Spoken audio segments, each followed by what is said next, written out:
بسم اللہ الرحمن الرحیم۔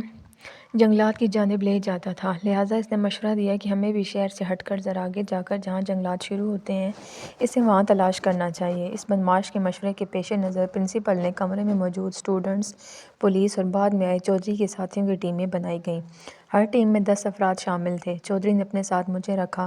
اب یہاں مسئلہ یہ تھا کہ اس زمانے میں کہ 4 میل کے درمیان اور وہاں کچھ شہری علاقہ اور کچھ جنگلات کا سلسلہ شروع ہو جاتا تھا۔ مجموعی طور پر ان جنگلات کا رقبہ 25 میل پر پھیلا ہوا تھا۔ جنگلات میں عبید کو تلاش کرنا کٹھن کام تھا۔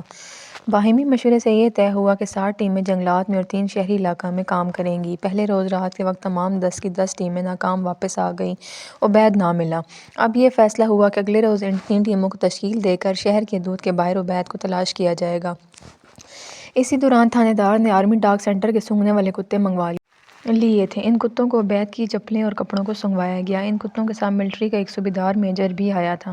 دوسرے روز ہماری ٹیم شہر کی مخصوص حدود سے 6 میل دور ڈونڈا کے جنگلات میں گئی۔ کتوں کے نگران صوبیدار میجر نے وہ سونگھنے والے کتوں کی رسیوں کو کھول دیا۔ وہ بڑی تیزی سے جنگلات کے اندر گئے۔ دراصل ڈونڈا کے جنگلات اس زمانے میں 6 میل کے احاطے پر خوردو دیو ہیکل جھاڑیوں کیکر کے طویل درختوں پر پھیلا ہوا تھا۔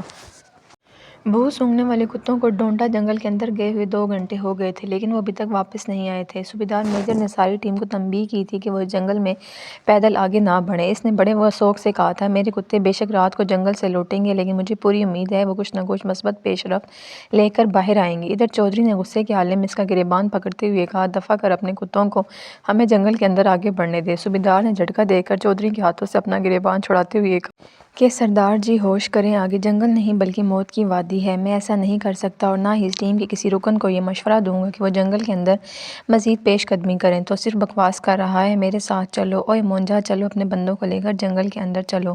یہ آپ اپنے بندوں کو موت کے منہ میں لے کر جا رہے ہیں۔ خدا کے واسطے آپ کچھ وقت یہاں انتظار کر لیں۔ میرے کتے کچھ نہ کچھ مثبت پیش رفت کے ساتھ آ رہے ہوں گے۔ وہاں موجود منکا سنگھ کے بدمعاش نے اس کی کوئی نہ سنی۔ وہ اپنے ہاتھوں میں ڈنڈے اور تلواریں لیے جنگل کی حدود کے اندر چلے گئے۔ میں اب بھی آپ کو سمجھا رہا ہوں، چودھری صاحب رک جائیں۔ ان لوگوں نے اس کی کوئی نہ سنی۔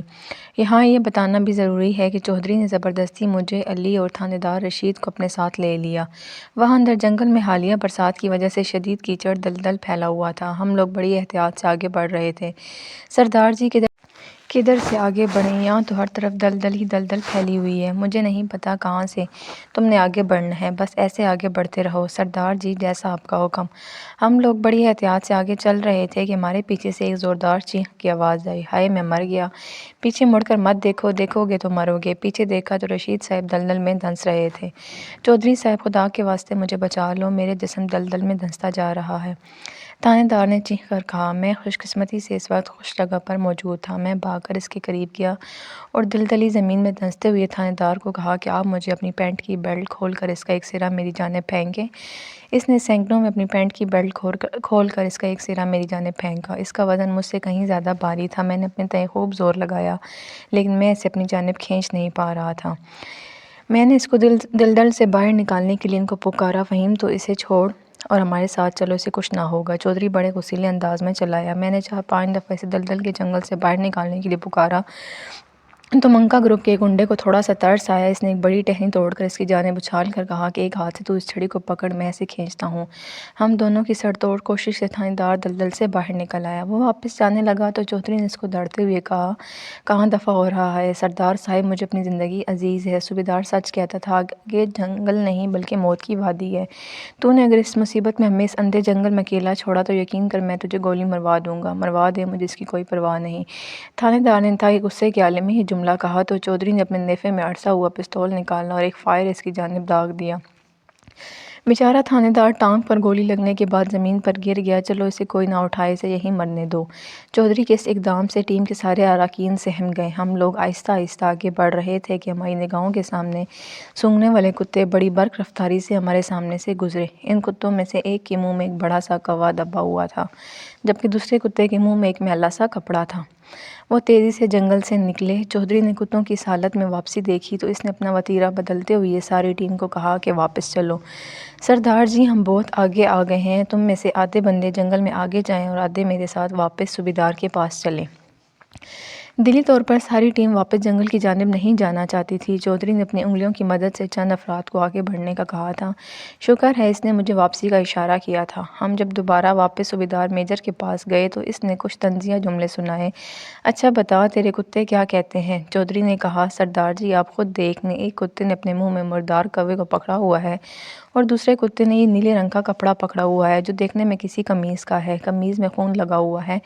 اس نے پھٹے کپڑے کے ٹکڑے دکھاتے ہوئے کہا، اوہ ہو، اس رنگ کی قمیض تو عبید نے صبح پہنی ہوئی تھی۔ صوبیدار نے اپنا مشورہ دیتے ہوئے کہا، اس کا مطلب ہے کہ سردار جی عبید اسی جنگل کی حدود میں کہیں ہے، لیکن کس پوزیشن میں ہے اس کا کچھ نہیں کہہ سکتے۔ اچھا اب ہمیں کیا کرنا چاہیے؟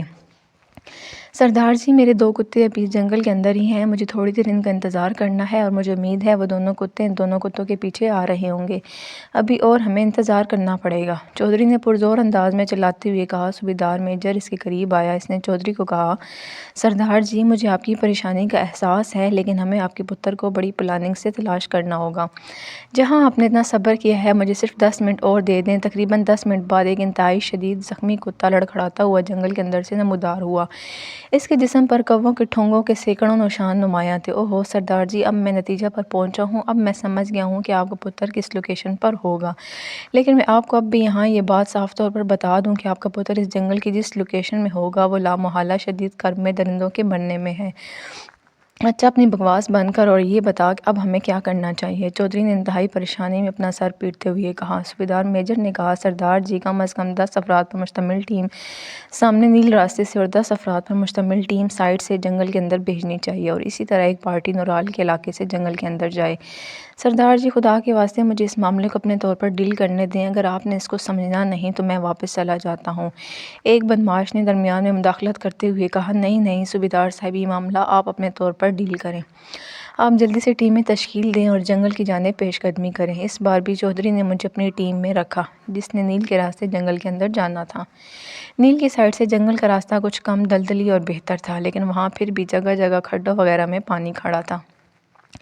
ہماری ٹیم کے بندے اپنے ہاتھوں میں پکڑے ڈنڈوں کلہاڑیوں کی مدد سے راستے میں سرکنڈوں، شاخوں، چھوٹے درختوں کو کاٹ کر راستہ صاف کر رہے تھے۔ تقریباً 1.5-2 گھنٹے تک ہماری ٹیم بڑی احتیاط سے جنگل میں آگے بڑھتی رہی، ہمیں کچھ کامیابی نہ ملی۔ ایک جگہ آ کر ہم لوگوں نے یہ بات مشاہدہ کی کہ آسمان پر لاتعداد کوے ایک ترتیب کی صورت میں جنگل کی سیر میں آگے بڑھ رہے تھے۔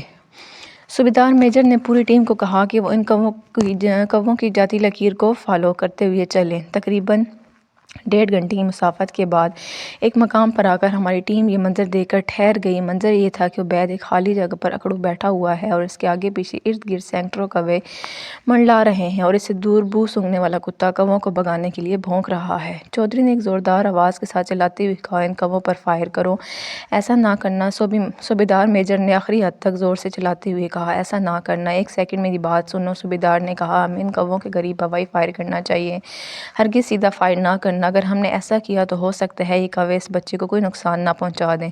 صوبیدار کی ہدایت پر عمل کیا گیا۔ کووں نے شاید ہمیں دیکھ لیا تھا، انہوں نے ہمارے سروں کانوں پر ٹھونگے مارنا شروع کر دی۔ ہاں اب ان پر چھرے والے کارتوسوں سے کھلا فائر کرو اور اس کے ساتھ برق رفتار سے عبید کی جانب بڑھو۔ اس عمل سے یہ فائدہ ہوا، جو کوے ہم پر حملہ کر رہے تھے ان کی بڑی تعداد بھاگ گئی۔ چند ڈیڑھ کوے جنونی انداز میں موقع ملنے پر ہم پر حملہ کر رہے تھے، لیکن ان کی تعداد محدود تھی۔ ہم لوگ آہستہ آہستہ فوجی انداز میں پیش قدمی کرتے ہوئے جب عبید کے قریب گئے تو وہ بے حال قریب المرگ پڑا ہوا تھا، اسے فوری طور پر پانی پلایا گیا۔ جو کتا کووں سے الجھ کر انہیں عبید کے قریب سے بھگانے کی کوشش کر رہا تھا وہ صوبیدار میجر کے قریب ہامتی حالت میں اس سے لپٹ گیا۔ ہوائی فائر کرو، ہوائی فائر کرو، صوبیدار میجر مسلسل چلاتا رہا۔ اب آسمان کووں سے صاف ہو گیا تھا۔ چلو عبید کو کندھے پر اٹھا کر جلد سے جلد جنگل کی حدود سے باہر نکلو۔ نیم مرگ عبید کو ایک گنڈے نے اپنے کندھے پر اٹھا لیا۔ عبید نے بڑی مری آواز میں کہا، وہ سامنے درخت پر بیٹھے کوے کو مار دو، یہ وہ کوا جن ہے، وہ مجھے زندہ نہیں چھوڑے گا۔ رکو اے رکو، چودھری نے ساری ٹیم کو روکتے ہوئے کہا، ذرا عبید کی بات کو غور سے سنو۔ عبید کے لبوں کے قریب جب کان کیے گئے تو اس نے بڑی آہستگی سے کہا، وہ سامنے سفیدے کے درخت پر جو کالا سیاہ کوا بیٹھا ہے اسے کسی طرح مار دو، یہی میری مصیبت کا اصل کارن ہے۔ ہم سب نے وہاں نظریں گھما کر دیکھا، وہاں واقعی ایک سفیدے کے درخت پر ایک بڑا ہٹا کٹا کوا خاموشی سے بیٹھا ہوا تھا۔ ہے کوئی صحیح نشانے باز جو اس شیطانی کوے کو مارے؟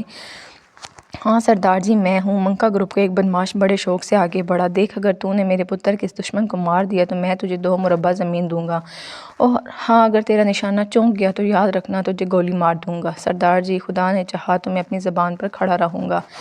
اس بدماش کو T-13 کارتوس والی نئی گن تھمائی گئی جس پر بڑی قیمتی دوربین لگی ہوئی تھی۔ بدماش نے چند لمحے کوے کو نشانے پہ لیا۔ اس کی ایک آنکھ بند تھی اور انگلی ٹریگر پر تھی۔ ماحول پر سکتہ چھایا ہوا تھا۔ بدماش نے اپنی مہارت کا مظاہرہ کرتی ہوئی درخت پر بیٹھے کوے کو ایک ہی فائر کرکے زمین پر گرا دیا۔ اس کے بعد اس نے اپنی تسلی کے لیے دوسرا فائر بھی مارا جس سے کوے کا جسم پھڑک کر رہ گیا۔ کہانی کا مختصر انجام یہ بتلایا کہ عبید کو اس کے باپ نے بمبئی شہر کے سب سے مہنگے پرائیویٹ ہسپتال میں داخل کروایا۔ وہاں اس کا علاج 2 ماہ چلتا رہا۔ انیس چودھری نے زخمی تھانے دار کو اور صوبیدار میجر کو انعام دیے اور میرا تمام میڈیکل تعلیم کا خرچہ برداشت کیا۔ عبید نے اپنی صحت یابی کے فوراً بعد اپنی میڈیکل کی تعلیم کو جاری رکھا۔ بقول راوی میں تو ڈاکٹر بن کر 1947 میں پاکستان آ گیا، جبکہ عبید کے بارے میں یہ پتہ چلا کہ وہ آنکھوں کا سرجن ڈاکٹر بنا تھا۔